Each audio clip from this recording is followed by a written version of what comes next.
Assalamualaikum warahmatullahi wabarakatuh. Halo teman-teman, selamat datang di video ini. Kali ini kita akan membahas mengenai pelaksanaan pembelajaran ilmu sosial terpadu. Tapi sebelum itu, izinkan saya untuk memperkenalkan diri.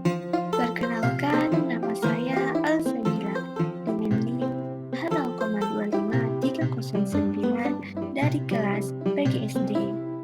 Di sini saya akan menjelaskan pelaksanaan pembelajaran ilmu sosial terpadu untuk memenuhi tugas mata kuliah konsep dasar IPS SD yang diampu oleh dosen Ibu Tuti Alawiyah, MPD.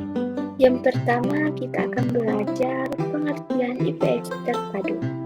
Ilmu pengetahuan sosial atau IPS terpadu adalah pendekatan pembelajaran yang mengintegrasikan berbagai cabang ilmu sosial seperti sejarah, geografi, ekonomi, sosiologi, antropologi, dan politik ke dalam satu mata pelajaran secara tematik dan konseptual. Setelah itu, tujuan pembelajaran. Yang pertama, membentuk warga negara yang cerdas, aktif, dan bertanggung jawab. Yang kedua, mengembangkan pengetahuan, keterampilan, dan nilai sosial peserta didik. Yang ketiga, menyadarkan siswa terhadap realitas sosial dan lingkungannya. Yang keempat, membantu siswa memahami hubungan antar individu dan masyarakat dalam ruang dan waktu. Yang kelima, mengembangkan kemampuan berpikir kritis dan pemecahan masalah sosial. Selanjutnya, karakteristik IPS terpadu. Yang pertama, integratif, yaitu materi dari berbagai disiplin ilmu sosial digabungkan secara tematik. Yang kedua, konseptual, yaitu materi dikaitkan dengan kehidupan sehari-hari peserta didik. Yang ketiga, spiral, yaitu materi disusun secara bertahap dari yang sederhana ke kompleks. Yang keempat, holistik, yaitu menyajikan masalah sosial secara utuh, bukan berbagian disiplin. Yang kelima, fleksibel, yaitu dapat disesuaikan dengan kondisi lokal, budaya, dan karakteristik siswa. Yang selanjutnya yaitu pendekatan pembelajaran IPS terpadu. Yang pertama, tematik, yaitu menggunakan tema sebagai pengikat antar materi. Yang kedua, multidisipliner, yaitu menggabungkan beberapa disiplin ilmu dalam satu pembelajaran. Yang ketiga, interdisipliner, yaitu materi disajikan melalui keterkaitan dan interaksi antar disiplin.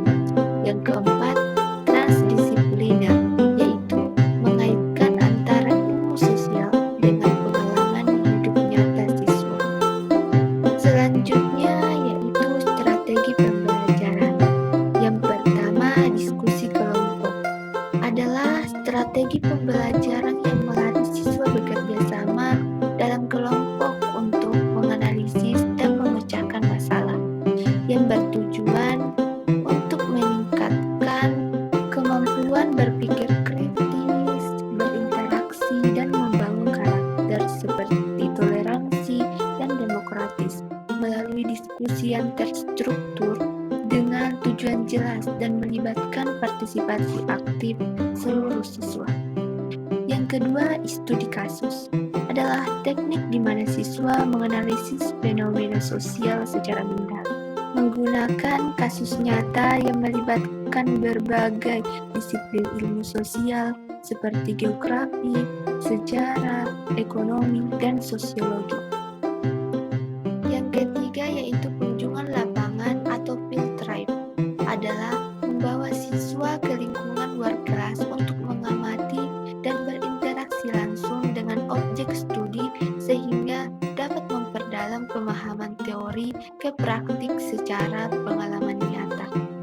Dan yang terakhir, pemecahan masalah atau problem solving adalah pendekatan pengajaran yang berpusat pada siswa, mendorong mereka untuk menggunakan pemikiran kritis, penalaran, dan kreativitas untuk mengidentifikasi, menganalisis, dan menyelesaikan masalah sosial. Yang selanjutnya yaitu prosedur pelaksanaan pembelajaran. Yang pertama, perencanaan.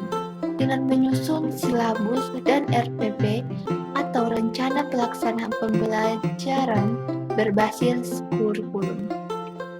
Menentukan tema atau topik pembelajaran terpadu, menyiapkan media, sumber, dan alat evaluasi.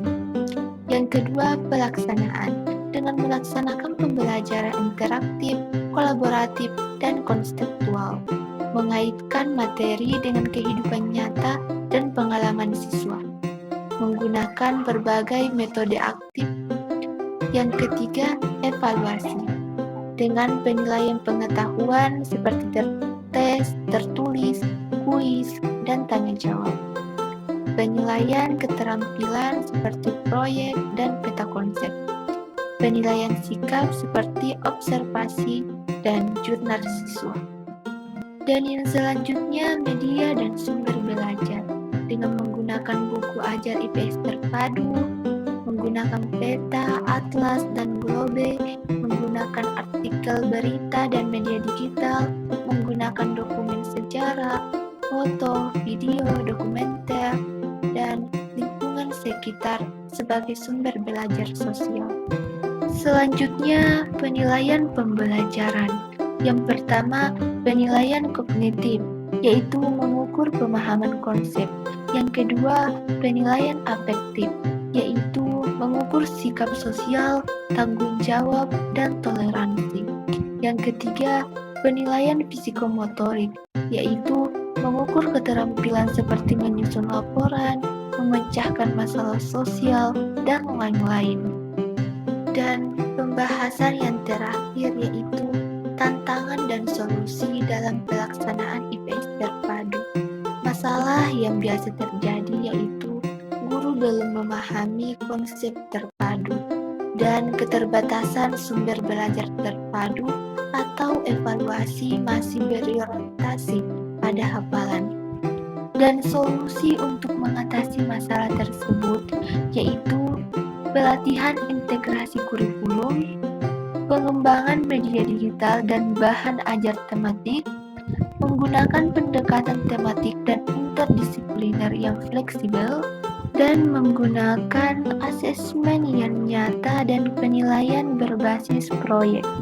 Terima kasih sudah menyaksikan video pembelajaran ini hingga akhir.